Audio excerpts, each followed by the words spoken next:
Setelah berhasil merebut wilayah Hijaz dari tangan keturunan Nabi, keluarga Saud menghadapi tantangan yang besar, yaitu bagaimana mereka bisa diterima secara luas sebagai penguasa atas dua kota suci Islam, yaitu Mekah dan Madinah.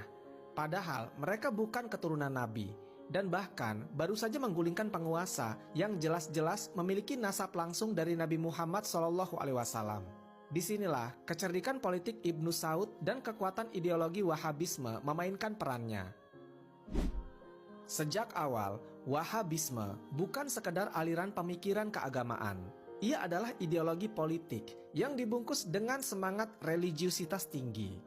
Muhammad bin Abdul Wahab yang memulainya pada abad ke-18 tidak hanya ingin memurnikan ajaran Islam dari segala bentuk tradisi lokal dan praktik yang dianggap syirik, tetapi juga membangun sistem sosial dan kekuasaan yang berdasarkan pemahaman tunggal atas teks suci. Dalam sistem ini, penguasa tidak perlu berasal dari keturunan Nabi. Yang paling penting adalah dia melindungi dan menyebarkan Islam secara murni. Itu mengapa ketika Ibnu Saud menguasai Mekah dan Madinah pada 1924 sampai 1925, dia tidak berusaha mengklaim bahwa dia adalah keturunan Nabi. Sebaliknya, dia justru menguatkan legitimasi kekuasaannya dengan mengibarkan bendera pemurnian Islam. Dia mengklaim bahwa kota-kota suci selama ini telah dikotori oleh ziarah berlebihan, pemujaan kuburan wali, dan tradisi sufi yang dianggap menyimpang oleh kaum Wahabi. Maka, pembersihan masjid-masjid dari makam dan tempat ziarah menjadi langkah simbolis sekaligus politis, yaitu untuk menunjukkan bahwa kekuasaan keluarga Saud telah sah karena mereka menegakkan Islam yang benar. Kalian mungkin berpikir, apakah rakyat menerima ini begitu saja? Jawabannya adalah tidak semuanya. Banyak ulama dari Mekah dan Madinah yang menolak pendekatan kasar Wahabi. Beberapa diasingkan dan yang lain dipaksa untuk patuh. Lalu sebagiannya terpaksa menyesuaikan diri demi keselamatan hidup. Tapi perlu diingat, saat itu Ibnu Saud sudah punya kekuatan militer yang besar, ditambah para pendukung fanatik dari kalangan Ikhwan, kelompok milisi bersenjata yang sangat setia pada Wahabisme. Yang menarik, pada saat yang sama, Inggris justru menjadi pendukung diam-diam dari keluarga Saud. Di tengah Perang Dunia Pertama, Kesultanan Ottoman yang menguasai wilayah Arab dan merupakan musuh Inggris mulai melemah. Inggris kemudian mencari sekutu lokal yang bisa menggoyahkan dominasi Ottoman. Mereka sempat mendekati Syarif Hussein di Hijaz dan menjanjikannya wilayah Arab yang merdeka. Ini dikenal dalam sejarah sebagai McMahon Hussein Correspondence. Tapi Inggris juga menjalin hubungan dengan Ibnu Saud karena melihat potensi militernya dan ideologi Wahabinya yang bisa dijadikan alat untuk menciptakan tatanan baru di Timur Tengah. Bukti dukungan Inggris ini cukup nyata. Sejak awal 1920-an, Ibnu Saud menerima dana dan persenjataan dari Inggris. Mereka menganggap Ibnu Saud lebih bisa dikontrol ketimbang Syarif Hussein yang lebih ambisius dan memiliki klaim terhadap gelar khalifah. Ketika Ibnu Saud menyerbu Hijaz dan menggulingkan Syarif Hussein, Inggris tidak melakukan perlawanan berarti. Justru sebaliknya, mereka memberikan ruang politik agar Ibnu Saud bisa memantapkan kekuasaannya. Pada tahun 1932 menjadi momen yang penting. Ibnu Saud memproklamirkan berdirinya negara baru yang bernama Al-Mamlakah Al-Arabiyah As-Saudiyah atau Arab Saudi.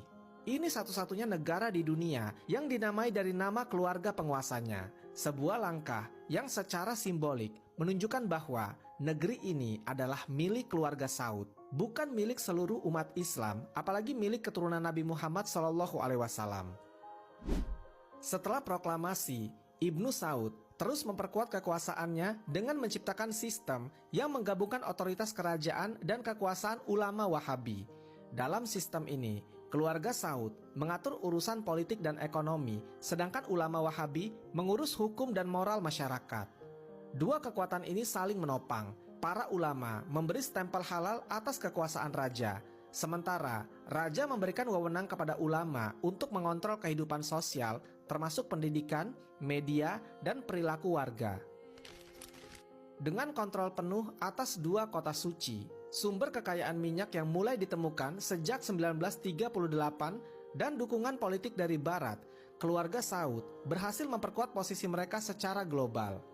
Tapi sekali lagi, semua ini terjadi tanpa mereka harus mengaku sebagai keturunan Nabi Muhammad SAW. Bahkan, mereka sangat hati-hati dalam narasi publik agar tidak membuat klaim-klaim semacam itu. Sebab mereka tahu, jika terlalu menonjolkan legitimasi keagamaan lewat nasab, itu tidak akan membuka celah bagi keturunan Nabi lainnya untuk menantang posisi mereka. Sebagai contoh, keluarga Hashemid, keturunan Nabi yang dulu berkuasa di Hijaz, masih eksis hingga hari ini. Mereka sekarang menjadi keluarga kerajaan di Yordania dan hingga kini masih membawa gelar Sayyid atau Syarif yang menunjukkan hubungan darah mereka dengan Nabi Muhammad SAW. Tapi berbeda dengan Arab Saudi, kerajaan Yordania tidak menguasai Mekah dan Madinah, sehingga posisi mereka dalam dunia Islam tidak sekuat dulu. Yang lebih menarik lagi, Arab Saudi mulai mengontrol narasi sejarah di dunia Islam lewat lembaga-lembaga dakwah dan pendidikan internasional. Mereka mendanai pembangunan masjid, menyebarkan buku-buku Wahabi ke berbagai negara, dan mendirikan universitas Islam seperti Universitas Islam Madinah. Disinilah pengaruh mereka makin terasa, pemahaman Islam yang sangat tekstual, skriptual, dan menolak banyak tradisi lokal menjadi arus utama di banyak tempat, bahkan di luar negeri seperti Indonesia, Pakistan, dan Afrika. Namun, semua pengaruh besar itu tidak mengubah fakta dasar bahwa Raja Arab Saudi bukan keturunan Nabi Muhammad SAW. Bahkan dalam struktur sosial Arab Saudi sendiri, status sebagai Sayyid atau keturunan Nabi memiliki tempat yang spesifik, tapi bukan yang tertinggi. Para Sayyid tetap dihormati secara sosial, tapi mereka tidak memiliki akses ke kekuasaan politik. Semuanya tetap berada di tangan keluarga Saud dan ulama Wahabi. Dengan kata lain, kekuasaan di Arab Saudi bukan diwariskan lewat darah suci, tapi lewat perjanjian politik, kekuatan militer, aliansi ideologi, dan dukungan internasional. Disinilah letak perbedaan besar antara legitimasi spiritual dan legitimasi politik. Dan selama keluarga Saud bisa menjaga stabilitas kekuasaan itu, mereka tidak perlu mengaku keturunan Nabi untuk tetap menjadi penguasa atas tanah suci.